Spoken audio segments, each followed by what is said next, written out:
Alhamdulillahi Rabbil Alameen, wassalatu wassalam ala Rasulillah. Alhamdulillah, this is now episode 88 of the podcast, The Forward, after many, many months. Alhamdulillah, we're back together again. And today I'm joined by Brother Iskandar Khani, and we're going to talk about the topic of the importance of beauty. This is something that we've been talking about off and on for a long time, especially recently we came across some interesting videos on YouTube that talk about this. So this will be our topic today, about the importance of beauty, the importance of appearance, the importance of cleanliness, and how this affects the Muslim in his daily life, and also in terms of his surroundings. Brother Iskandar, would you like to go over some points that we'd like to cover today? Yes, inshallah. So, Bismillahir Rahmanir Rahim. Alhamdulillahi Rabbil Alameen. Wassalatu wassalamu ala Rasul Kareem. So, the very first thing I would actually like to talk with you about is about the appearance and cleanliness of a Muslim. Now, to begin with a smaller subject, which is cleanliness, what does Islam actually say about cleanliness in general? Well, alhamdulillah, sallallahu alaihi wasallam. This starts with the 23rd hadith in the Arba'in Nawawiyah, the fourth hadith of Imam Nawawi, when there's the hadith that Imam Muslim relates in his al-Jami' al-Sahih, where the Master of Allah sallallahu alaihi wasallam says, "At-Tahuru shatr al-Iman," that purity is half of faith. And the commentators on this hadith, they talk about how there's wudu, it's both wudu, which is outward purity, wudu and ghusl, and also inward purity, to purify oneself from sins and diseases of the heart, like envy and rancor and malice and so on and so forth. So purity is absolutely crucial. Purity and cleanliness are absolutely crucial for Islam. And when you look at the rulings, as we've been doing in our fiqh classes, we look at the rulings of wudu, the rulings of ghusl, the rulings of removing najasa, i.e. filth, so things like urine, blood, feces, and so forth, the rulings of the siwak. And then we look at, for example, all the sunnah or sunnah ghusls, called al-Kharsah al-Masnuna, purificatory baths that are recommended, like, for example, like Jumu'ah, for Eid, for entering Mecca, and so many other things. What the fuqaha always stress is that you want to be clean and having a nice appearance and smelling nice in the presence of other people. It's stressed over and over and over again. So, and like the Messenger of Allah sallallahu alaihi wasallam said when he talked about wudu and he talked about the prayer, like he draw the comparison about the prayer, like praying 5 times a day. He likened praying 5 times a day to bathing in a stream 5 times a day. And he said, if you were to bathe in a stream 5 times a day, would you not be clean? Yes. Well, if you're going to pray 5 times a day, that's going to purify you in the spiritual sense. So the stress on tuhur is, again, over and over and over. So, okay, so I mentioned the hadith, we also have the ayat. In Allah yuhibbul tawabin wa yuhibbul mutatahhirin. Allah loves those who frequently repent, will repent over and over again, and Allah loves those who purify themselves. So this is heavily stressed in the Qur'an and the Sunnah. Allah and His Messenger sallallahu alaihi wasallam stresses to us the importance of cleanliness. We have the obligations when it comes to wudu, salah, and the like, where we have to be clean to stand before Allah subhanahu wa ta'ala. But then there's also the highly emphasized baths and purifications just for being among people, and also, these gatherings like Eid. So these things are heavily emphasized in Islam outside of worship itself. Yes, because if you look at the wisdoms, especially in the book al-Fiqh al-Manhaji, al-Madhab Imam al-Shafi, which I'm currently translating, Imams Mustafa al-Bagha and Ali al-Sharbaji and Mustafa Khin, rahimahullah, as they're going through this chapter and they're listing out all the sunnah ghusls that you're supposed to do, the wisdom they keep showing is that you're with people every single time, right? So Jumu'ah is people coming together. Eid is people coming together. Entering Mecca and performing the Hajj, all these other things. It's all the wisdom. The underlying wisdom is these are people coming together, and you don't want to be in a situation where you're annoying other believers because you have a foul smell or because you don't have a pleasant appearance, right? You want to look and smell clean. So this is just, it's stressed again, and I'm just reminded as well. Imam Muḥammad al-Hādī, rahimahullah, in one of his books called Fatawa Mu'asira, like contemporary fatwa, contemporary rulings, he was asked a question about environmentalism, like what is Islamic stance on environmentalism? He said, well, what does it mean to maintain the environment? To maintain the environment means to keep it clean. SubhanAllah. Right? That's what ultimately boils down to, right? We don't No. want dirty roads. We don't want dirty houses. We don't Yes. want dirty rivers. We don't want, we don't want pollution. We don't want all these things, No. because that's the problem. So he Mhm. says, because Allah has commanded us from the very beginning to keep ourselves clean. So Yes. you think about the prayer. When it comes to prayer, like from the shurut of the salah, right? Not an integral, but a shart. Something must be in place before you pray.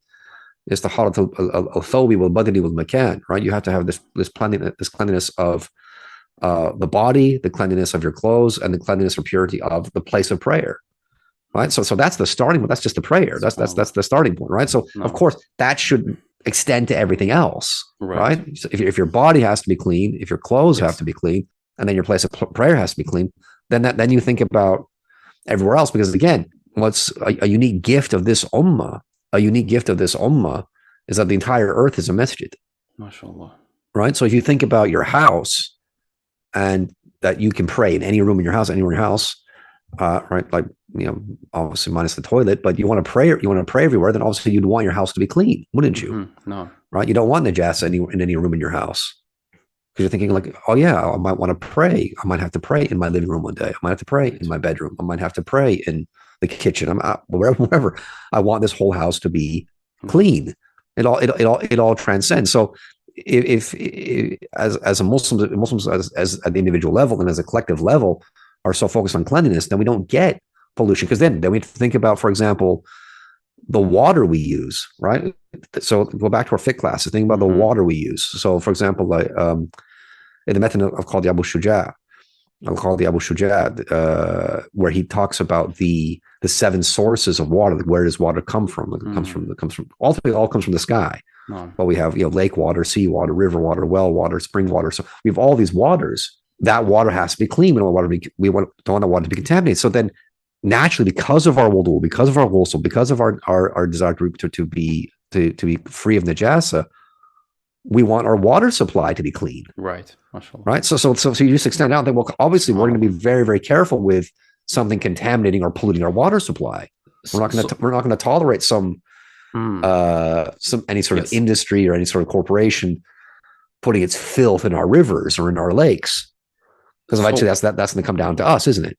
So the interesting thing here is we are building from the ahkam of Allah subhanahu wa ta'ala. So Allah has given us general rules on what water we can use, how we should be cleanly and the like. But then this extends to the society, to the country and the like. No, absolutely. Absolutely. This is true. So what we mean is, because it starts with the individual, it starts with the what we might call the slowest, the smallest unit within the whole community or the whole society. It starts there and then spreads outward by, or I should say, in that way, that is how you create a clean, unpolluted, uncontaminated community, and by extension, a country, and so on and so forth. You have to start with the individual, right? Mm-hmm. It's like that famous hashtag, clean your room. Oh yeah, definitely. Right? But it starts with the individual. So people. I mean, and this is something that's been noticed a lot about, especially a lot of the environmental people on the political left. Like they don't quite grasp that, right? So they'll have these sort of their climate change events or their Greenpeace events or whatever it is. They might have it outside in a giant park or a field, and then they'll leave like mountains of litter behind. Yes, indeed. Absolutely, mountains and mountains of litter, which sometimes nice conservative people will come along and pick them up. but it's just a contradiction, right? Yeah. It's like how can you be concerned about the cleanliness of the streets and the parks and the rivers and the beaches and all these other places when you're not that concerned about the cleanliness of your own body or the cleanliness of your own house or the cleanliness of your own room, right? It has to start with you. Once it starts with you and your own personal hygiene, your own personal cleanliness, and then that of your room, that of your bathroom, that of your kitchen, that of your house, then that's going to naturally flow out to the rest of the community, right? To the wider world, right? The streets and the rivers and the beaches and whatnot. And those who are in charge of a country or a location and the like, since they're also then as Muslims implementing those laws, and this is also the means how it's being extended. Because if we look, if I can make a comparison. When you look back at the Islamic empires, in general, they were advanced, but when talk about cleanliness, they were also in general clean places, comparing them, for example, Al-Andalus to Europe at those times. Because Europe was not implementing these ahkam of purity and the like. Yes. I just remembered Imam Wahb Zuhayli's book is called Qadaya Fiqhiyya Mu'asira. Fatawa Mu'asira is another book, just for the record. Yeah. So again, so the Muslims obviously were instituting from the very beginning wudu every day, 5 times a day, maybe more. Ghusl at least once a week, and so bathing was there from the very beginning. Whereas we know from Europe, bathing is it's a recent phenomenon, right? That's why, for example, people look at pictures of Queen Elizabeth I and she's so pale and white. It's because she's putting powder on herself. She's not bathing. She's using powder to conceal dirt and blemishes and other things. You see, it's not a bathing is not an old phenomenon in Europe and the West. I think this has been historically narrated that this is not conjecture, right? Yeah. No, because Muslims haven't had. When you read about the plagues and other diseases and so that ripped through Europe, like the Black Death and so on and so forth, right? A lot of this goes back to poor hygiene, right? Yeah, like the Europeans did not have proper hygiene. They didn't have proper waste disposal. They didn't know how to get rid of feces. They didn't know how to do these things, right? So garbage would be on the street, feces would be on the street. It was very, very easy for disease to spread. But you see, then the interesting thing here is, again, then they're missing this connection, or this holy connection. So what is the purpose of cleaning? Why should they be clean? Yeah. Right. Well, so here's the thing. This is we want to get to the real, again, because we're talking about the individual, right? We're talking about the cleanliness and the importance of beauty outside, which is the individual. Alhamdulillah, we're Muslims. So for us, as opposed to Christians, because the Europeans were Christians, every single Muslim has his or her own direct relationship with Allah. So this is, I have the quotes here in the big step about how the Muslim, when he raises his hands and he says Allahu Akbar, he's in the direct presence of his Lord. There's no intermediary. There's no high priest. There's no, there's just no one. There's no one else. It's just you and your Lord. So when you understand that, and then you build on top of that, you understand, okay, because it's me and my Lord, it's just me and my Lord, then who is it that I am going to make my appearance, or am I going to beautify my appearance for? Indeed. It's Allah. I'm not beautifying my appearance first and foremost for me, or for my family, or for my colleagues at work, or for my neighbors, or for my classmates at school. No, first and foremost, it's Allah. No. Right. And that's why, again, in the book, The Big Step, and I have it on my blog as well, I'll put a link below, is I have a little short post there about adorning oneself for the prayer. And it's a quote from the book, Al-Muna and Shafi Fiqh, and statement of Ibn Umar, where he saw his servant Nafi'ah praying bareheaded. And he said, would you go outside like that? And he said, well, no. He said, well, then Allah has more rights. Right? That's a really important principle. Like, don't pray in clothes that you would not wear outside. Because Allah has more right. No. Allah has more right. So Allah is al-Qudus. He's holy. He's sanctified. Don't pray. Why would you pray in front of Allah in something that you would never wear outside? SubhanAllah. All right. So like so you're gonna go. You wouldn't go outside in your pajamas. You wouldn't go outside like bareheaded or just with a t-shirt and what they call in the UK tracky bottoms, or what they call in the US track pants. You wouldn't wear that outside unless you were going to the gym or somewhere. But why would you wear that before Allah? You see, it's an interesting thing, and it's so for example, like I noticed this living in Jeddah. Right? Like some people make this mistake. So what I'll notice, what I notice, for example, is that so during the work week, this is interesting. During the work week, which is like say Sunday to Thursday, everyone's wearing, like every man is wearing a brand new thobe, what they call the thobe or the jubbah, right? Like, right. They're wearing a new one every single day from Monday to Thursday, right? A nice brand new ironed, not saying brand new, I mean ironed, sorry. No. A clean ironed thobe every day of the week. Fresh clothes. Right? And then for Friday, some people who understand the importance of Friday, they're also going to wear a nice one for Friday, because that's recommended. It's mentioned in the fiqh books, right? That you should have another garment, another thobe or jubbah that's just for Friday, right? You just wear this special one. Whereas some people, you can tell. I used to notice in the masjid, you could tell this guy's wearing his Thursday thobe, right? It's like, well, I'm not going to work today, so I'll just wear the one I wore yesterday. It's like no, that you got it wrong, right? Yeah. Allah has more haqq, right? Yes. Why are you dressing up for work 5 times a day, and then just wearing whatever Yes. for So Friday? many wear the clothes that they would wear inside, or clothing that they would wear when they're working out. In that state, Yeah, they come to the masjid. yeah. They don't. It's like they're placing more importance on work or No. school or whatever than they are on Jumu'ah. Yes. Whereas on Jumu'ah, you should look your best, right? It's like, because even the Christians have that expression. The Christians have that expression, your Sunday best, Okay. right? So like when you go to church on Sunday, you wear your Sunday best, like you're wearing Right. your best clothes, right? Okay. They have the understanding. So Muslims should have that. You should wear your Friday best. Like Friday, you should be wearing your best clothes. You shouldn't just be wearing. You shouldn't be thinking, oh, it's the weekend, so I'll just wear whatever. I'll just wear my pajamas or something. So we know that there is a great emphasis on clothing nice on Friday, to clothe in your best clothing on Friday, going to Jum'ah. But what could you tell us about, in general, one being outside among the people? Is this also still recommended or praiseworthy to have a good appearance, meaning having nice clothes? Yes, absolutely, because it's about respecting yourself. This is the thing. So, like I said before, you start with Allah, right? You pray 5 times a day, right?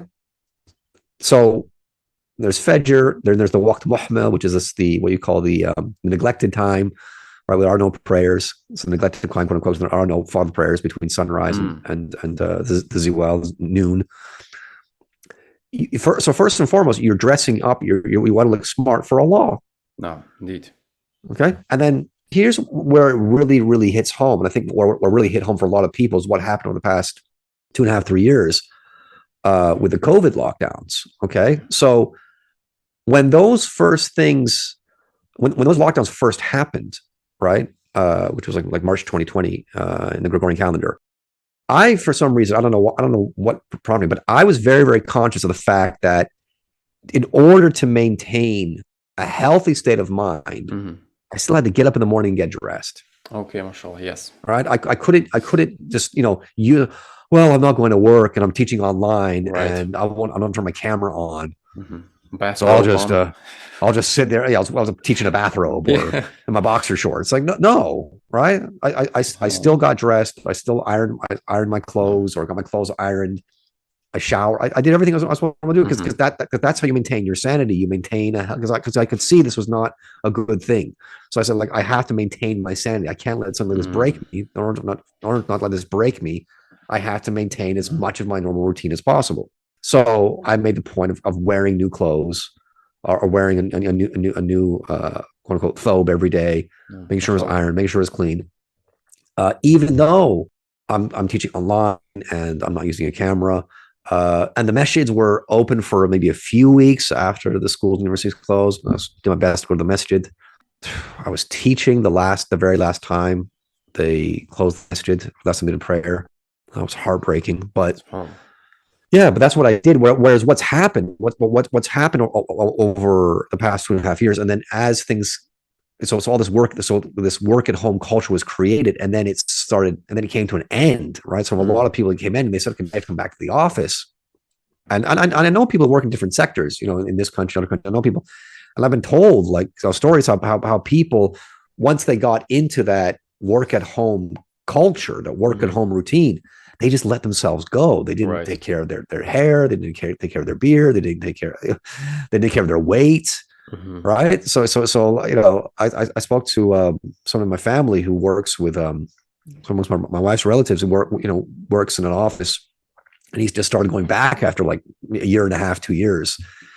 And he said, yeah, some of the people I saw, like, they really let go. Like they're a lot heavier. They just look really, really, and again, because the intention is different, right? They were thinking, well, I only need to look good for other people. Yes. Correct. Right. And because I'm not seeing other people, or I should say, other people aren't seeing me, I don't need to do it. Where it's like, no, for us, it's like, no, first of all, Allah sees you. No. Look good for Allah, and then respect yourself. Yes. And don't let yourself become a slob. This is one interesting point that was mentioned about the Sheikh Abdul in his book, The Islamic Manners, that when guests came visiting him, he would change his house attire into guest clothing, meaning he would put on something else when the guests would come. He wouldn't keep this mindset, meaning, okay, I have this at my home, I'm just going to keep wearing this, even if my guests come or not. Yeah. This is the mentality that these people got in, okay, I'm just going to stay in the state that I was in, not going to go to another state. Yeah. Because and it's sad because if a guest comes, you wear something else unless you're wearing like nice clothes. Don't just like wear your house clothes or your these kind of things, like things that you would only wear, say before you go to bed or like early in the morning when you're just relaxed. Wear something nice for your guests. Respect your guests. And I think this also applies, I think, as well in online culture. It also applies to I would say now with Zoom meetings, stuff like that. I don't like having Zoom meetings with people and they don't look nice. No, yes. Right? Like okay, when I do a Zoom meeting, I don't go to a Zoom meeting in my pajamas. I don't go to a Zoom. I don't go to Zoom or Microsoft Teams or Blackboard. I wear proper clothes. I don't like doing a Zoom meeting with someone and they're like bareheaded or they're just wearing a t-shirt or they're just like wearing their night clothes. It's like, well, yes. Where's your self-respect and where's your respect for the person you're talking to? I would also say it's disrespectful towards, if you're talking about ilm, of course, primarily, this is disrespectful towards Allah subhanahu wa ta'ala and, the ilm that you're obtaining. But then you have also the general adab of being among people. There's that. Well, there's one more thing to add to that. Okay. And this is something that I remember Hajj Abu Ja'far al-Hambali taught me a long time ago. Like one of our first ever durus. Like I remember it was like day one of reading Sharh Bayan al-Sunnah by Imam Ābdul al-Maydani, which is the fact that when you're studying ilm, when you're sitting down with a book of fiqh or a book of hadith or a book of tafsir, the ulama are alive in their graves. Subhanallah. So you have to think of it as actually in the presence of these ulama. Is that how you're going to dress? Is that how you address if you were sitting with Imam an-Nawawi? If you were sitting with Imam Ibn Kathir, if you were sitting with Imam al-Suyuti, is that how you would dress? In your boxer shorts or no, people need like, again, Muslims need to really be aware of that. You're not in the presence of nobody. So again, it's respecting Allah, respecting yourself, but respecting the ilm, respecting the ulama. No, absolutely. These are the awliya of Allah that you're sitting with, and they're alive in their graves. Subhanallah. So one of the things that I've noticed this, and I believe this is an influence from the West, and I've seen this now in general in many Muslim countries as well, is that their clothing style is less appealing. As when you go back, even in the West, even in Europe, for example, and in the US, men used to wear suits, ladies used to wear long garments, and they used to cover the head and the like. But now the clothing and men as well cover their heads as well. Yes, indeed, they used to wear hats. So clothing style, if I may use a harsh word, clothing has become uglier. Yeah, it is true. It's less attractive. It's less appealing. Yeah, and you see Muslims and even unbelievers, regardless here in the West especially, walking outside in the markets, in the shops, sweatpants, visiting people with these bizarre clothes. Yeah, well, we saw that video. What's the guy's name? Joey Tunes or something. We saw that video. Yes, and he was talking about again how in the past everyone. People would go out. They would try to look their best just to go outside. Men would wear suits, women would wear dresses. I remember reading an English textbook that, for example, President John F. Kennedy, who was assassinated in 1963 in the Gregorian calendar, he was the first U.S. president to go out in public without a hat. Okay, right. So before that, like the American president was always seen outside. Like he was outdoors somewhere, he'd have a hat on. Right, you only take the hat off inside. Yes. So you can see there's a slow decline, but it goes back to it's a lack of, like the guys in the video, it's a lack of pride. It's a lack of self-respect. Like people don't really want to. They don't feel the need to look smart, to look presentable. That's the word. Present. They don't feel the need anymore. Like, oh, it doesn't really matter. Looks like this. And we got to this point with the fashion industry. And this is where I believe that the fashion industry has seriously brainwashed people. Right? Where I don't know, when I was growing up, maybe I'm old fashioned. When I was growing up, if you were going to pay a lot of money for clothes, right, for a shirt or for trousers or whatever, you're paying a lot of money because of the quality. Like you're going to get something that's going to last you a long Yes. time. It's lasts you several years. It's not going to fade. The color's not going to fade if you wash it, you know, 100 times, 200 times, 1,000 times. It's quality. But now people are spending like, they'll spend like $100, $150 on a pair of jeans with holes in it and sandpaper scratching. I don't get it. It's like, so you're paying lots of money to look like you sleep on the streets. Yeah. Right. I remember there's a what's that, the brother in the US, Dr. Shadi al-Masri. Like I remember seeing him on Twitter. And he said, he made a tongue-in-cheek tweet, and he said, yeah, I see Muslim brothers in the masjid with these ripped jeans and everything. And he said, and he said, I go up to them and I offer them zakat money. Allah. I said, brother, are you okay? Do you need some help? We've got some zakat. We can look after masakin and fuqara. Are you okay? Right? He was saying this tongue in cheek, and then some woman came along. She wasn't a Muslim, and she was just completely brain dead. She didn't understand what he was saying. She was like, she said, "Well, you don't understand. Those jeans cost $150." He's like, "That's my point. You." Come on, wake up. That's my point. But that's the amazing thing, that the people are willing to pay a lot of money for jeans that belong in the garbage, for clothes that belong to it boggles the mind. It's like, why are you paying that much money just because it has a designer label on it? You go to a secondhand clothing shop and you get the exact same thing. Yes. Well, even a secondhand clothing shop would sell it. No, I'm sorry. Go to a secondhand clothing shop, find an old pair of jeans, and cut them yourself. Yeah, there is no logic. There's no logic in wearing such clothing. It makes no sense, actually. These people look like tramps. It doesn't make any sense. Look, when you look at the Muslim world, if we talk about Sunnah clothing, the example you mentioned about Jeddah, men generally wear this long white thobe. Yeah. And it has a nice appearance. And if you cover your head, mashallah, it is a good appearance. But when you look at the West, if I have to judge their clothing, so I would say for a man, the best clothing here that they have in the West is, let's say, a three-piece suit or a suit in general. Yes. Yeah. So, and on top, if you wear like these gentleman shoes, you wear a long coat. I would say this classic way of clothing is the best way how they have. Yes. Yeah, that's the best way. That's the best clothing they have. So even like the Muslims, they've neglected obviously the Sunnah, but then they've also neglected. Okay, you're wearing Western clothing, but at least try to wear the nicest clothing that they have here. Yeah, wear nice Western clothing. Yeah, exactly. Wear a suit. If you're at work or something, or maybe it's your own choice, if for whatever reason you're not going to wear like traditional Muslim clothing, or work tells you not, get a suit. Wear something respectable. And the thing is, and this is what leads us back to the other point we discussed earlier, as we were planning for this podcast, is we have to get at how this is going to affect your behavior. Yes. You see, because if you are wearing respectable clothes, then by extension you should have respectable behavior. Exactly. Right? You should have respectable conduct, respectable demeanor. You're not going to be doing silly things or saying silly things. I mean, doing rude things.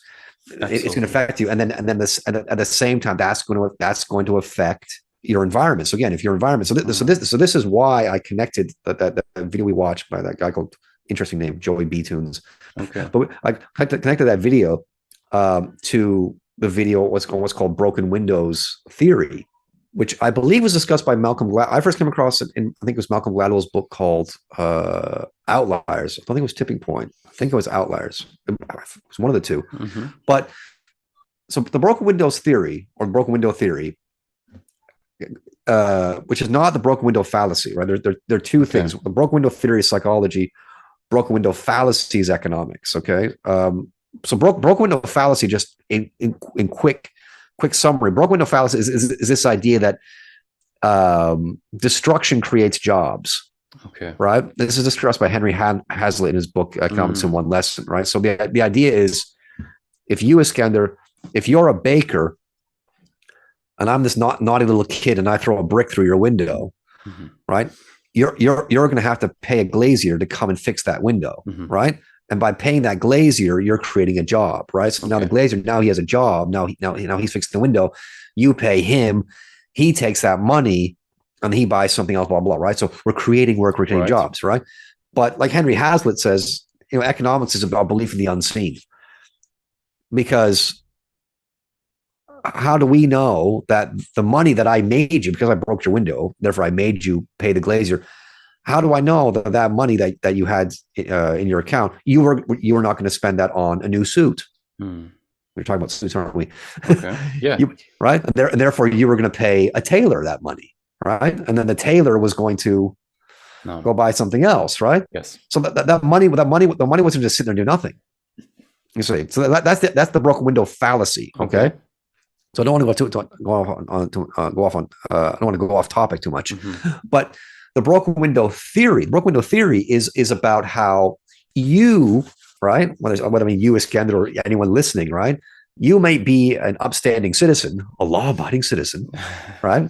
And you would never engage in vandalism or graffiti or property damage or anything like that. But if you were walking past an abandoned building, right, like an abandoned factory or abandoned warehouse, and you could see, or an abandoned house, and you could see that some of the windows were broken, you could see graffiti on the wall, you could see garbage lying around and stuff like that, you might think to yourself, hey, what harm is it if I pick up a rock and throw it through that window? Yes, we have done this actually as kids. Yeah, because you think, well, this is an abandoned house. Yes. No one cares about it. No one's looking after it. No one's going to even notice. So if I pick up a rock and break that window and smash that and whatever, who cares? You see, now, if you take that attitude and apply it elsewhere, it's like, yes, if the underlying purpose there is that if you're in an environment and the sense that you get from this environment is that no one cares about it, no one respects it, no one looks after it, is that your behavior will then reflect that back, right? So in the book that Malcolm Gladwell, whether it's Tip Point or Outliers, please forgive me, I'll have to look this up separately.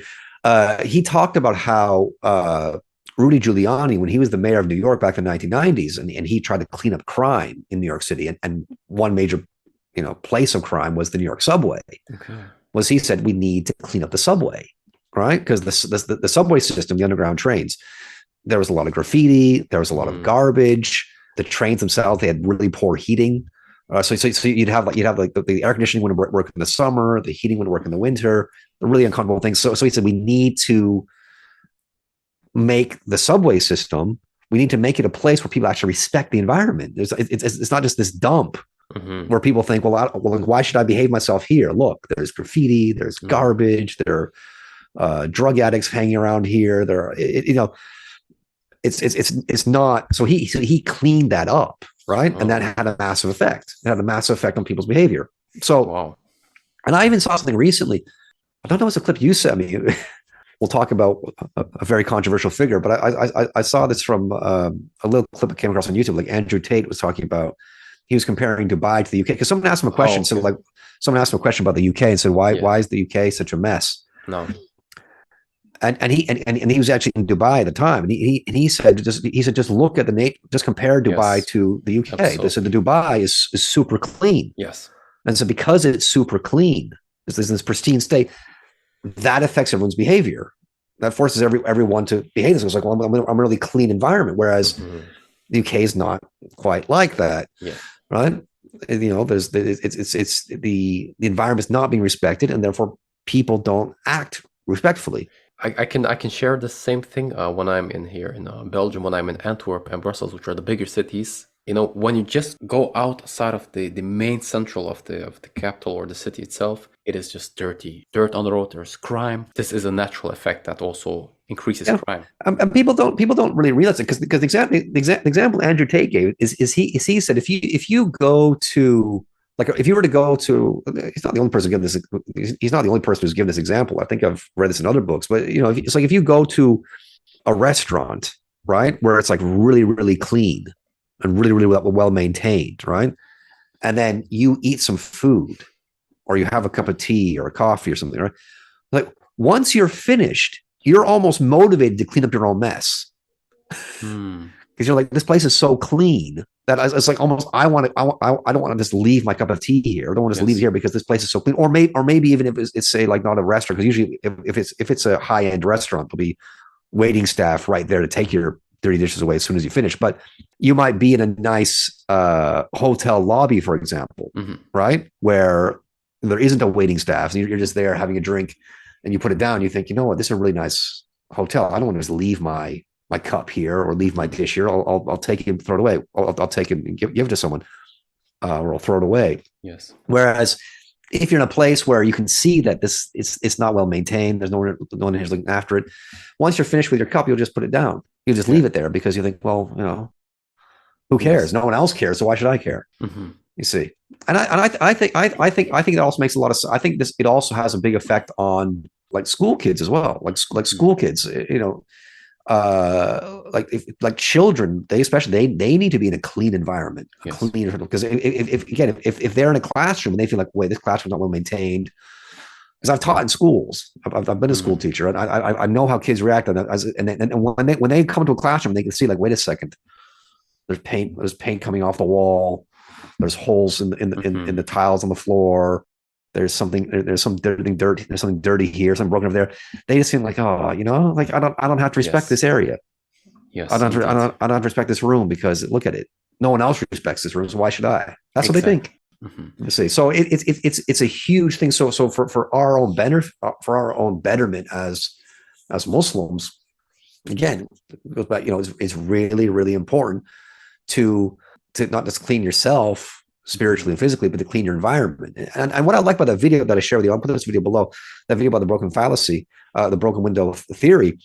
So the guy in the video who's in the video about the broken windows theory is he said a broken window is anything around you that needs to be fixed. It's not just a physical broken window. It's just anything that's not in its proper place. Okay. Right? So if you're sat in a kitchen, it's like dirty dishes, that's a broken window. Okay, there's stuff that needs to be put away, that's a broken window. There's clothing in the dryer that you need to take out and fold and put away, that's a broken window. Right? So by controlling all of these quote unquote broken windows, things that are not in their proper place, whether it's dishes or clothes or your books or your notes, if you don't sort that out, you won't even notice it. It's going to subconsciously affect your behavior. It'll subconsciously affect your behavior, and it's an amazing thing. Like if you can try this on yourself. If you have like a workspace at home or even an office like a actual office, like at your work, whatever it is, and you feel that when you sit down to work, that you're easily distracted by things, like you're sat down to work and you think, let me just check my phone, let me check my social media, let me check the latest news or whatever it is. Look at your desk. Look at what's on your desk, right? If you find that you're being easily distracted by things, clean your desk up. Like maybe just take everything off your desk, get some spray, wipe it down, and just throw out anything you don't need on your desk. Clean it, make your desk look pristine, and then try again, right? Yes. Because you're going to feel, okay, now I'm in my workspace and I need to respect this workspace. How do I respect my workspace? By working. Whereas if I have all these little distractions, if there's lots of stuff on my desk that shouldn't be there, it's like, you're not thinking this consciously. It's like subconsciously, it's like, yeah, I don't have to take this seriously. Right? I can distract myself. I can spend a few minutes on YouTube. I can spend a few minutes on whatever. So that's what I mean, is that you want to think of everything around you, everything around that's not in its right place. That's a broken window that you need to address. Yes, and the interesting thing is, it actually ties in back to the beginning of our conversation, which is cleanliness, and then also to have order. Basically, ties into it. Yeah, and this again, this is the thing we wanted to talk about as well, was architecture. Because again, Islamic architecture, represents that order and represents space, and it represents a reminder of the cosmos, because cosmos means order, right? This is the order that Allah has. This is the order that Allah has created. It's the order that Allah has established. So, I remember watching a BBC. I think it was a BBC show a long time ago. This is like maybe 20 years ago. about architecture in Spain. Yeah, so I watched this. I think it was a BBC show or Channel 4. It was some British show about this was on show 20 years ago. But this was about Muslim architecture in Spain. And there's two guys. They're not Muslim, and they're just looking at what's left of certain masjids and fountains. I think they're probably looking at the Alhambra. But they said that one of them said, what was the quote? One of them said, this architecture, the way it's designed and the patterns and the designs, it seems to be all about drawing you back to the center and back to the truth. That's what it's designed to do. It's designed to bring you back to the center and bring you back to the truth. Huh? Yeah, well, maybe it is. No. Yes. Yeah, well, maybe it is. Go ahead. If I may interject, I have a very large book on Islamic art, and it mentions a lot of architecture, calligraphy, and all of these things. And in these kind of books, it's mentioned that the Muslims, these architects, they mastered the science of being able to attract the hearts, also to peace or soothe the hearts as well. So to make people comfortable, and they used to make this beautiful architecture, and used to affect, like you say, these geometric patterns. These things used to affect the heart. Oh yeah, absolutely, absolutely. And it's not just geometric patterns. It's what's really key here is space. What's really key here is space, is wide open space, and this is something that Imam al-Bulti talks about in his book Al-Hubb fil Qur'an. It's called Love in the Qur'an, and there's a chapter in there about man's love for Allah, and I've translated and put it as an appendix for an upcoming book by Imam al-Bulti on depression, on the topic of depression, and how Allah and the Qur'an treats depression, like what are the causes and what are the treatments for depression. So one of the things that Imam al-Bulti talks about is he says that this is, I'll have to build this out, this kind of detail, but he says the first thing is that in terms of depression and sadness in this world, right? We are always, no matter what, we're always going to feel like something's missing. Okay? No matter how good your life is, or how good your worship is, I should say, no matter how good your relationship with Allah is, you're always going to feel that something is missing. Right. Why? Because you're not with Allah. Right? We're in the dunya, we're not in the akhirah. Right? And we don't come from here. Right? We're not from earth. Allah created us in paradise, and then Adam, our father, he came down here. So what he expanded on is, he said, if you go to Surah Al-A'raf, ayah 172, where Allah talks about gathering all the souls of the children of Adam, and Allah says, Alastu bi rabbikum, right? Am I not your Lord? And then everyone says, Bala shahidna, right? Indeed you are. We testify that you are our Lord. Imam al-Bulti expands on that, and he says, we don't have, see, the point is, no human being has a memory of this event, right? And so, well, obviously no, because memory is based on what you see with your eyes and what you hear with your ears. That's what your memory is based on. We didn't have bodies back then, right? We didn't have eyes and ears. This was our ruh. Each and every single ruh, the spirit of every human being, was in the presence of Allah. Right? However long ago it was, but that's when it happened. So we were all, at one point, we were all in Allah's presence, and then we were put in this world. So what that something missing is that longing to go back to Allah. That's what we're missing. We're longing to go back to Allah. So what Imam al-Bulti expands on that is, he says, there's a relationship between the ruh. So there's a relation between the ruh and the jasad. Okay. So in the dunya, the ruh is subordinate to the jasad, right? The spirit is subordinate to the body, right? The ruh goes where the body goes. Whereas after death, in the next life, it's the ruh who takes over. Right? It's the ruh, and the body is subordinate to the ruh. So what this means is this, and Imam al-Bulti explains this. He says, a human being, any human being, man, woman, doesn't matter, can be inside a building. You can be living in, like, I can be in this room, you can be in that room, right? And you can have everything you need in that room, right? You could have your food, you could have your clothing, you could have a toilet next to you, you could have everything you need. But eventually, there's going to come a time, maybe after a day, maybe 2 days, maybe 3 days. There's a time is going to come when you're going to want to go outside into a balcony and look at a view. Mm-hmm. You're going to want to look at wide open space. You're going to want to see as far as the eye can see. You go out and just look out and see like a garden, right? Or maybe like a little park between some buildings. That's not really going to cut it. Yes. You need to see the wide open space. Mm. And so, like, why is that? Because the nature of the ruh is to be free. SubhanAllah. That's your ruh calling out for that. Your ruh.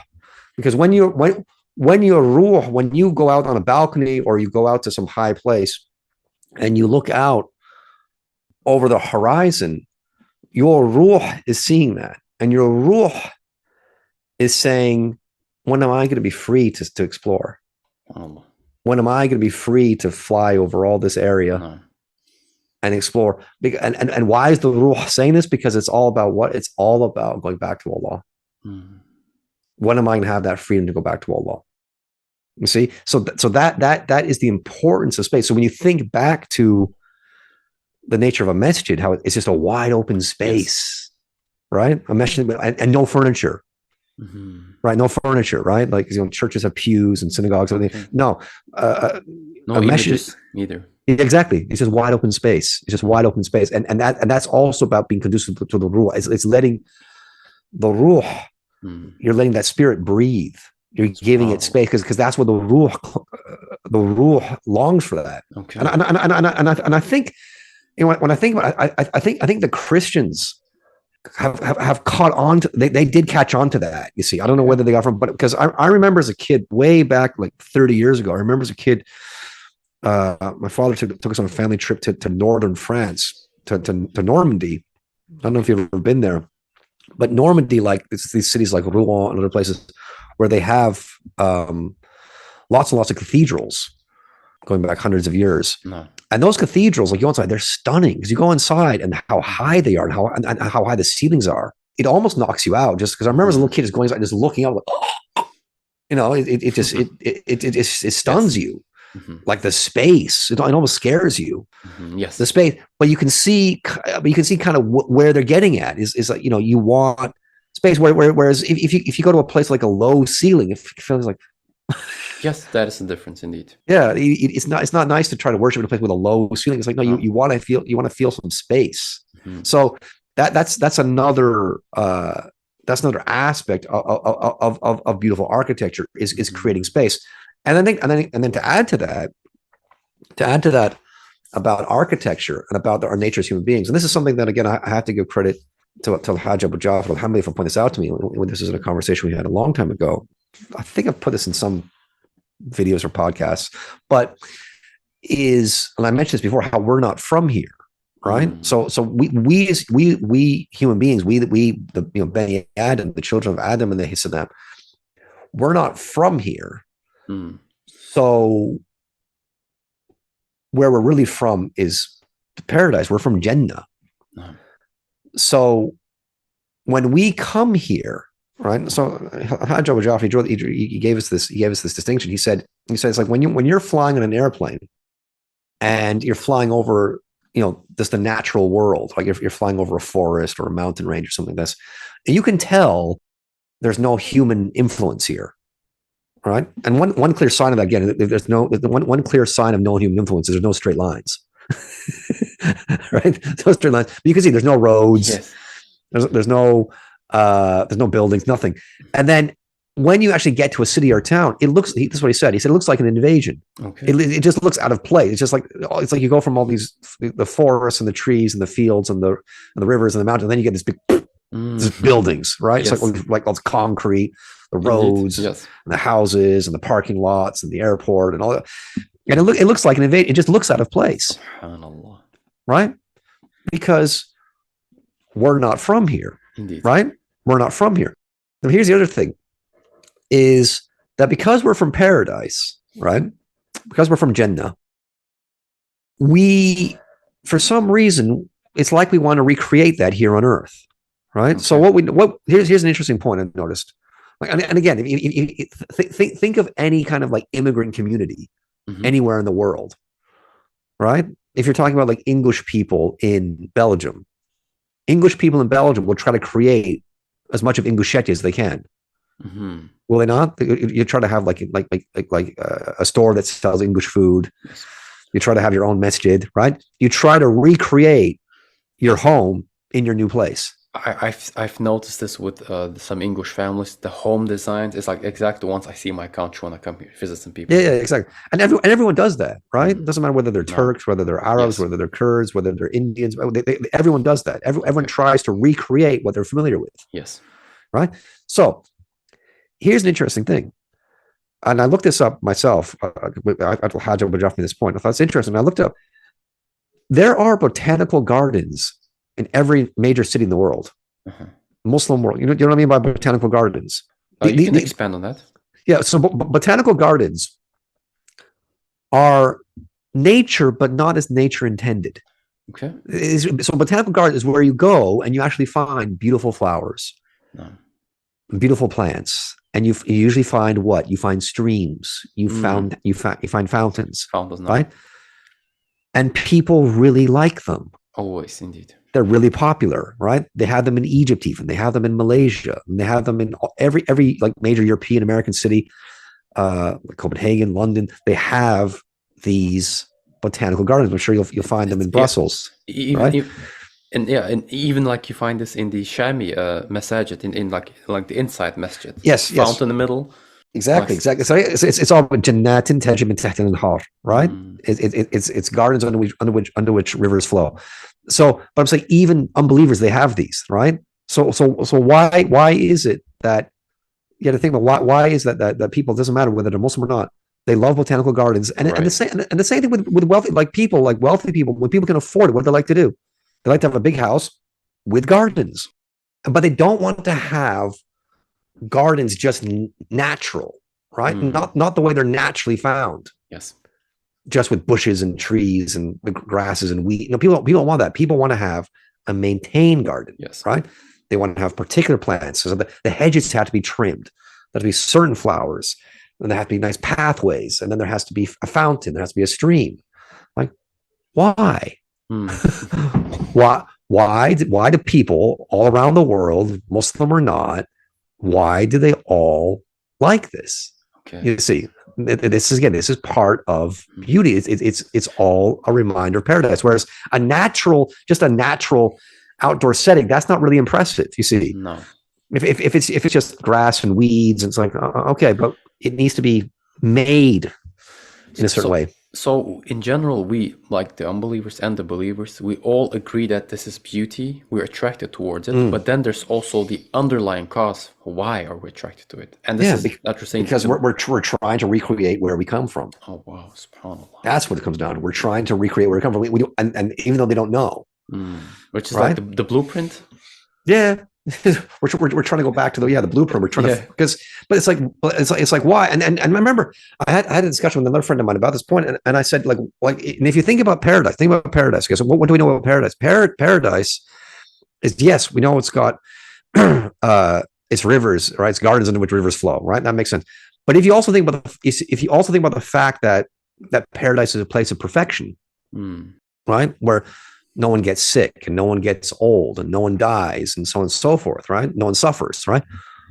Where do you think all these utopian movements come out of? Like these political utopian movements, okay, right? Where there's people, they're not religious. This is especially the case with secular people, right? Because Muslims, as well as Christians, Jews, they understand that this life is not perfect. They understand that we're meant to go on to a better life in the future, right? We're meant to die and go on to a better life. No. Whereas, secular people, because they don't have that understanding, they're like, well, why do we suffer in this world? Okay. Why can't we get rid of poverty? Why can't we get rid of hunger? Why can't we get rid of this and get rid of that? Why can't people live right? They feel that this just isn't right. It's like, yeah, because where you originally came from, that's Interesting.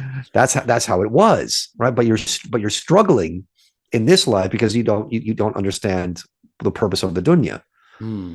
right?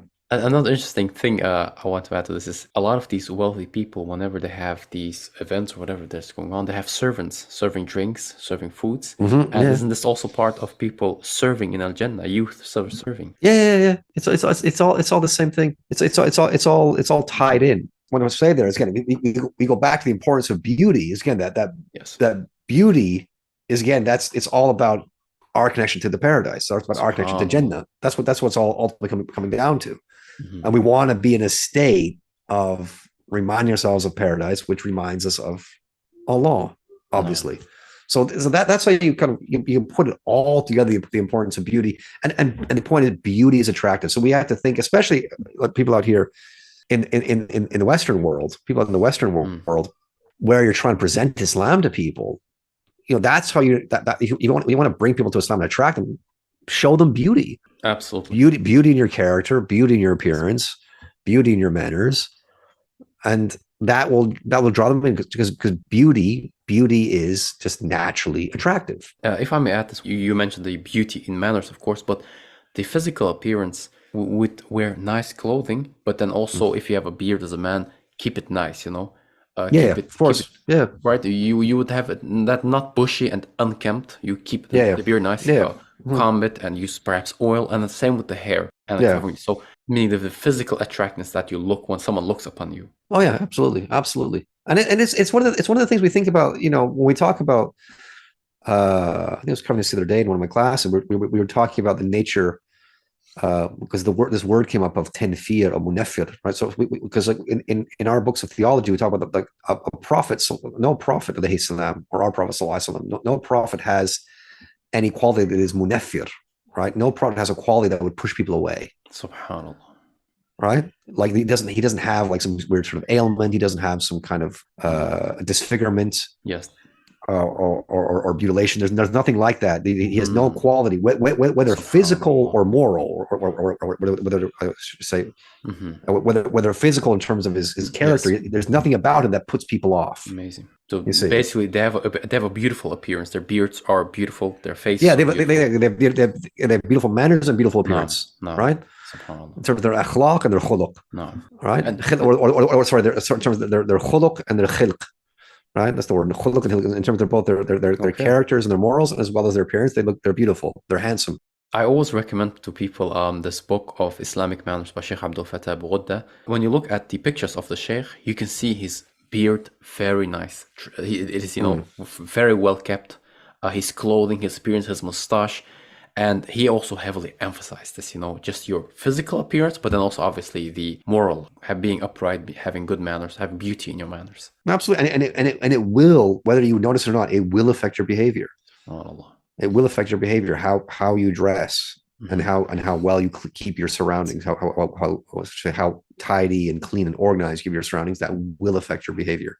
Yeah, and I've noticed if someone's wearing like a thawb, when you're wearing long clothing, you start to feel humble as well, and you don't feel like committing bad things. But when you're clothing the Western clothing style, ripped jeans, small tight leather jacket, these types of clothing, they change behavior, the way you walk, the way you speak to people. Yeah. It's a real effect that happens. Yeah, it's subhanAllah, and people don't even think about it. They don't even think about it. So it's because those clothes, like the long clothes or covering your head, it reminds you that if you think back. As most people think, okay, why am I wearing? I'm wearing these clothes primarily to cover my awrah in my prayer. That's why I'm wearing these clothes. Like these clothes, first and foremost, are my clothes of worship. That's what they are, right? No. They're not my quote unquote work clothes or my school clothes or whatever. They are my worship clothes. Yes. These are the clothes in which I stand before my Lord. No. And therefore I would not want to do any sort of sin or wickedness in these same clothes. And you also find people's reactions. One, for example, let's say here in the West, for example, you're not wearing the thawb. You're just wearing the regular clothing, but you cover your head by just wearing a kufi. Now, this already affects people differently with the way they will look at you. So, for example, let's say a woman will not flirt with a man who she sees that his head is covered, because this is now a symbol of religion. It's like, this is like how do I put it? It's not as attractive as you could have a nice styled hair, for example. It causes this obstacle towards the impermissible. Yeah, absolutely, absolutely. It's just an amazing effect that it can have. And again, this is, you know, why we got together to talk about this, because it's neglected. It's kind of ignored by a lot of Muslims. It's ignored, but it's something that even unbelievers have picked up on. That, hey, no, your appearance. I mean, it's for example, even people like Jordan Peterson. He's not a Muslim, but you know, he makes a point. He didn't always do this, but recently, like, he's made a point of always appearing in a 3-piece suit. Okay. Right. So now when he wants to do his podcast or do his lectures and courses, it's in a 3-piece suit, because he realizes that that's how you start changing the way you view yourself and the way you behave. And he starts saying, you know, there are people who, because there's a lot of, you know, men who look up to him, especially men who maybe don't have the best relationships with their fathers. They look up to him, and part of their sort of cleaning up their act is, again, to work on their appearance. Like, I want to get my life in order. I want to have a routine. I want to be disciplined. I want to be working hard. Okay, then I need to be dressing nicely. And if I start dressing nicely, that will affect my behavior. If I may ask you this, what is actually the cause for this decline? Now, you mentioned that the fashion industry perhaps is purposely doing these things, selling these ridiculous-looking clothes, but why is there such a decline that we see in clothing, but also in architecture as well, if we can address this? SubhanAllah. We mentioned that today, like, the best examples of, you know, good architecture, clean places, nice clothing, that's the Gulf countries, right? Like Dubai and the other places. We can see that people look nice, everything's clean, architecture, buildings are pretty, the massages are beautiful. But then what happened here in the West? Obviously, Muslims are imitating these people, but what is perhaps the cause here that everything has become? Well, I think again, you know, architecture can only reflect what is within people. Yes. Okay. Indeed. So I think, you know, you and I had a discussion a few weeks ago where you said, you know, the ugliest architecture by far is communist architecture. I agree completely. Yeah. Like communist architecture in the Soviet Union, because I've seen pictures. I haven't been there, but I've seen it. That is some of the most hideous architecture. And then if you go to like government buildings in like social democracies, because I saw a lot of these in Denmark, because Denmark's a very socialist country. I lived in Denmark. I mean, for example, we saw one government building. It was like a government office building, and it was just a big giant rectangle, and every single office is exactly the same size. Okay, like 2 meters by 4 meters or something, like really tiny offices, and every office has like a little tiny slit of a window, right, which is maybe a foot wide. Okay, and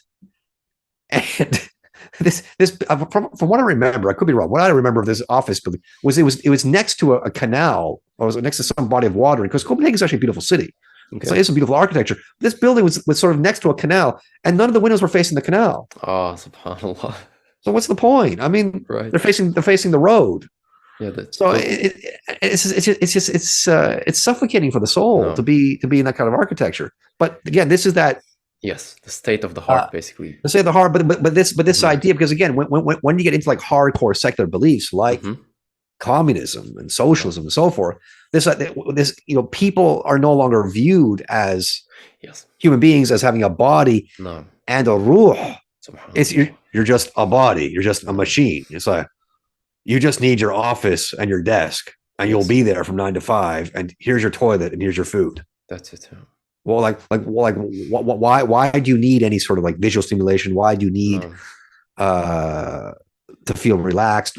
That's all irrelevant. You're just a cog in the machine. So then this causes a complete depressed a society which has no purpose. Yeah, because people are just, they find themselves, they're just living to work.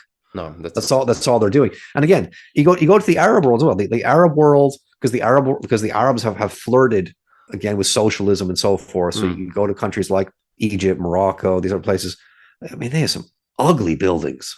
Right. Okay. Yeah. From especially ones built like in the 60s, 70s, and that architecture, that art is actually called, the official name is brutalist. Okay. Because it's brutal. It's so unbelievably ugly. It's just this concrete blocks. So you're saying this is an influence from communism was in place in these locations, this architecture also came over. They copied this. Yes, I think into the Arab world, and I think I think some people also, some architectural movements, again, because there's some of this architecture again in the Western countries, not just in the Arab world, but this architecture exists in Britain. This is stuff that people like Roger Scruton have talked about. Yes, this is what Paul Joseph Watson's done videos on this stuff. You've got videos there are some really ugly buildings in places like Birmingham, especially. It's like just really just like brutal architecture. It's just really ugly, especially the apartment buildings, because again, like apartment buildings, not only are they just hideous, but it's also the nature of them, because again, before you had apartment buildings, you had what? You had people living next to each other on a street, right? And you had a backyard with a garden. No. You had a front yard, you could garden, right, with flowers and so forth. And then neighbors knew each other, and then the kids would come outside, and then they would play with each other, right? And then you'd have friends with other kids. So if you're a kid, you'd have friends, or you'd make friends with kids already on the street. And then because the kids know the kids, and the parents know the parents, and that creates a community, right? This is the whole thing. Whereas apartment building, it's just really cold. Yes. Right? It's like, where are the kids going to play? What are they take? I mean, take your bike and go in the hallway. I mean, and the neighbors don't really interact much, even though you're just a little above or below. Yeah, because the point is, because I've lived in apartment buildings, I know what it's like. In apartment buildings, the point of the apartment buildings is why it's hard to get close to an apartment building. My theory is that people are too close to you, right? So because you think to yourself, listen, the only thing separating me and you is just that wall. Yes. That's really close, and so you can hear your neighbor. Yes. When he's watching TV, you can hear your noise. Yeah. You can hear your neighbor when he's eating dinner. No. Right. You can actually hear like his fork. He's playing. Yes. So he already feels so close to you. So it's like, am I really to make the effort to go and get to know him now? Okay, I already feel like I live with him. Yes. It's almost like he's too close to begin with. So it's not. I understand, like, yes, for economic purposes, you have to do it sometime, but it's not really natural. Whereas, like, if you have a house, especially if it's a detached house, and there's some space between your house and the next person's house, then you want to know your neighbor, right? Because he's not in your face, so to speak. Yeah, but again, there might be cultural differences, because I know, for example, like for British people especially, like they really pride themselves on space and personal space. Because there's actually a theory about this. You can actually read this up called personal space, the theory of personal space, the idea of like the space around you that is psychologically yours, right? So the British are really big on this. Okay. Europeans are big on this. Americans are big on this. They really like that. Whereas like the Arab world, not so much. I mean, from my experience, like in Morocco, like when I was there as a student, I lived by myself. I had my own apartment. I knew another Muslim brother from the US. He had his own apartment. And Moroccans find that weird. Like, well, you live by yourself? Well, you have like no family? They're like, huh? It's just a weird thing. But again, people come from those countries. It's like you just want your own space. So again, this could differ from culture to culture. And Allah knows best. I don't know what it's like in your culture. Is it weird to be like living alone?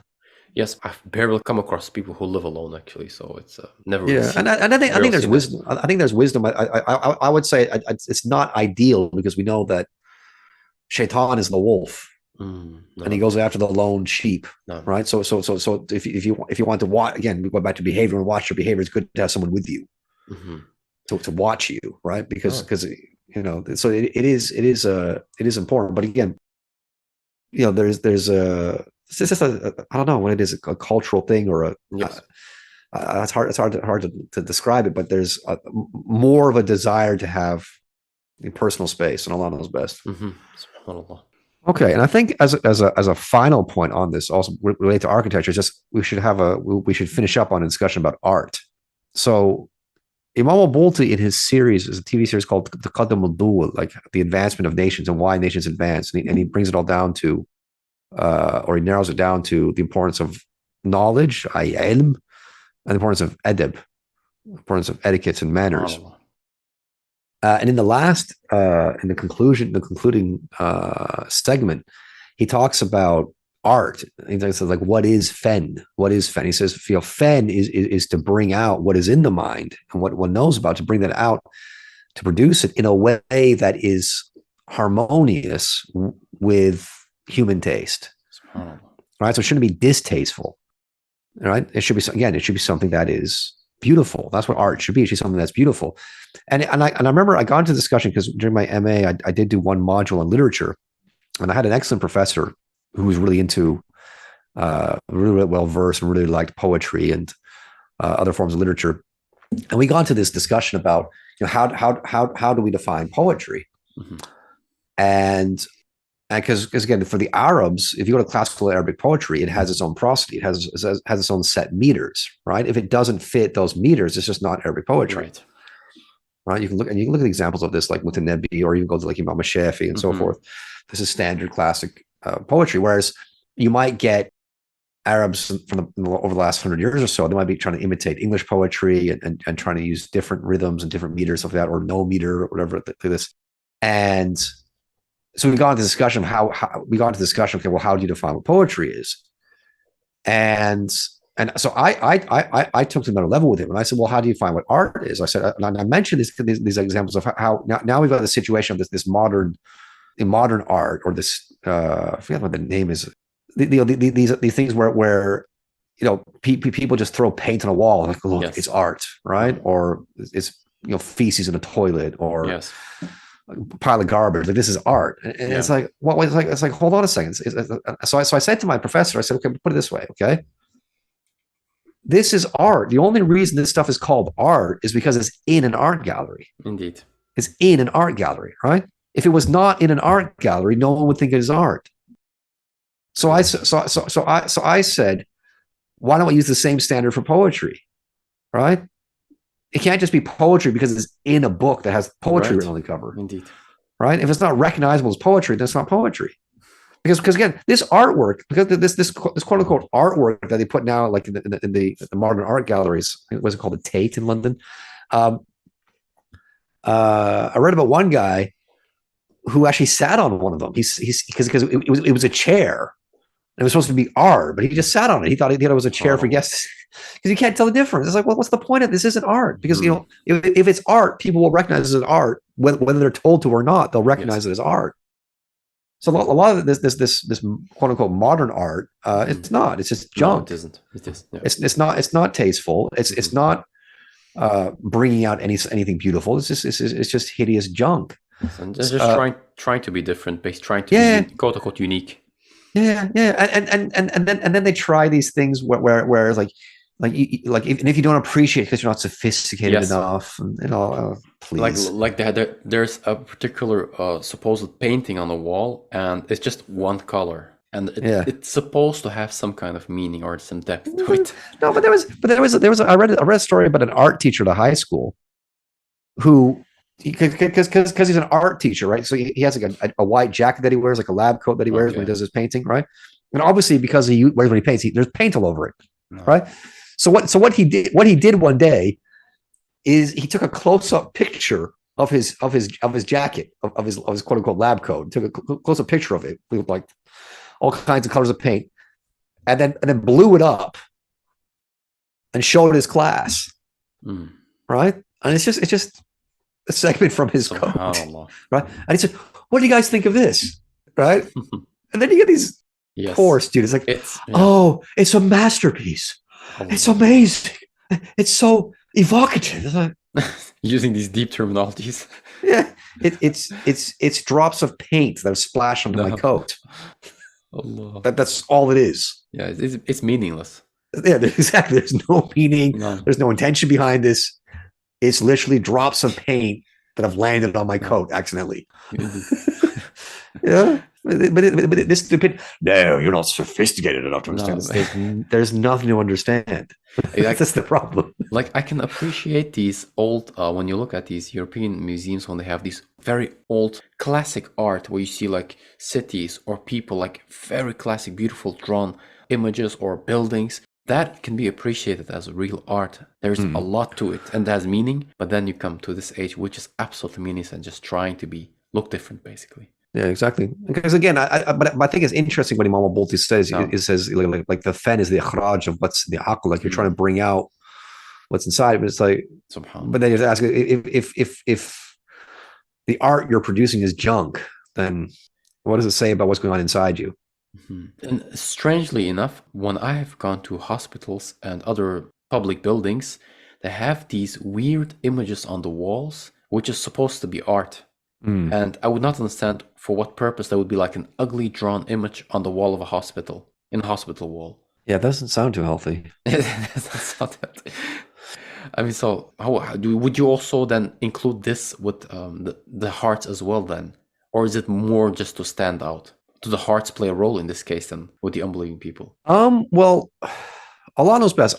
What I do know, again, and this is in my book, The Wonders of Waqf, which is the translation from Sheikh Mustafa Sibai's book, من وراء حضارتنا, from the wonders of our civilization, where he talks about there's a chapter there about hospitals, right? So when Muslims made hospitals, again, they were very, very, very particular about the architecture of the hospital. No. Like the hospital had to be a pleasant place. It had to have high ceilings. It had to have gardens. It had to have streams. It had to have big windows to let air in. And so, you know, they all these things, because again, it had to be a place that made you feel content. It made you feel relaxed, made you feel tranquil. It wasn't a place that made you feel lonely, made you feel cold, made you feel isolated, right? The place had to give you hope, because you're sick. Why are you there? You're there because you're sick. You don't want to feel, you know, doom and gloom, right? That's that is a feeling. That is a feeling you do get in a lot of these Western hospitals. Yeah, bleak looking. Yeah. Well, Mustafa Sibai talks about that. Like he compares it to some hospital in France and in Paris, where it's absolutely horrible, the conditions in there. Yes. The smell. He said the smell was just foul. Because he's quoting a European author who visits there. So for Muslims, like, and this is one of the examples I've mentioned many times, which is in terms of the al-Khawf, because when setting up a waqf, like the hospital itself is a waqf. There are doctors who are working under a waqf. There are nurses. There's other people working under a waqf. The beds, the food, it's all a waqf. But then, like someone would actually create a waqf to fund someone. We would fund someone to walk up and down the ward, and then to get within earshot of a patient, not talk to the patient, but we get within earshot of a patient and say, "Hey, he looks better today." Subhanallah. Right? Just the power of suggestion. That's his job. Right. He's being paid by a waqf just to say that. Right? So that, in combination with the actual layout of the hospital, the architecture, is we're trying to give this person hope. No. Right? This isn't the last. We don't want you to get the impression this is the last building you will see in this dunya. Right? We're trying to make you happy that you're going to recover. You're going to go home. You're going to see your family again. You're going to resume your normal life. You know, be optimistic. Okay. So all these things are, again, this is why we're doing this podcast. These points are really, really important. It's really, really important. Your appearance and your physical surroundings or your environment. It's really, really important that these things are beautiful. And Allah knows best. As a final advice, what would you advise people? How should they start? How should they begin by implementing these things? Start by your surroundings, I would say. Start by your surroundings. Well, maybe do both. Maybe do two at the same time. Maybe look at your clothes and look at your surroundings. Look at your room. Look at your bedroom. Look at your office. Clean those up. Get rid of any quote unquote broken windows. Put things in order. Put books back on the shelf. Put papers in filing cabinets. Clean the dishes. Get rid of anything old or unnecessary. And then with your clothes, look at your clothes. You know, look at your clothes. Do you have old clothes? Do you have socks with holes in them? Get rid of them. Oh. Right. And try to focus on, and I would say as a starting point, again, I'm glad you've asked me this question, but as a starting point, maybe think about looking presentable when you pray. Like start there. Wear something nice at Fajr, at Dhuhr, at Asr. Start from there, and then inshallah that will spread out into the other aspects of your life, and build up from there. And try to look around you and think like, where are there broken windows? Not only literal broken windows, but where are there things that are out of place? Because they will subconsciously affect you. So is there something that needs fixing? There's something that needs cleaning. There's something that needs replacing. There's something that needs repairing. Keep your eye out, like sort of be on guard. I think, okay, well, that shouldn't be there. That shouldn't be there. That should be cleaned. That should be repaired. That should be replaced. And keep doing that. And then inshallah, you'll grow from there. And again, I'll recommend these books that you mentioned, like Abdul Fattah's book, Islamic Manners. That's a must read in terms of improving your appearance, improving your manners. And we ask Allah for tawfiq. And again, ultimately, we want to do this for Allah. And ultimately, the best reward out of all this is that it will draw us closer to Allah. That's the best reward, alhamdulillah. So I think we'll finish there then, inshallah. Jazakallah khairan. I enjoyed this conversation very much. So, you too, inshallah. Our final word is alhamdulillah rabbil alameen wa salatu wassalam ala rasulillah. Assalamu alaikum wa rahmatullahi wa barakatuh. Wa alaikum assalam wa rahmatullahi wa barakatuh.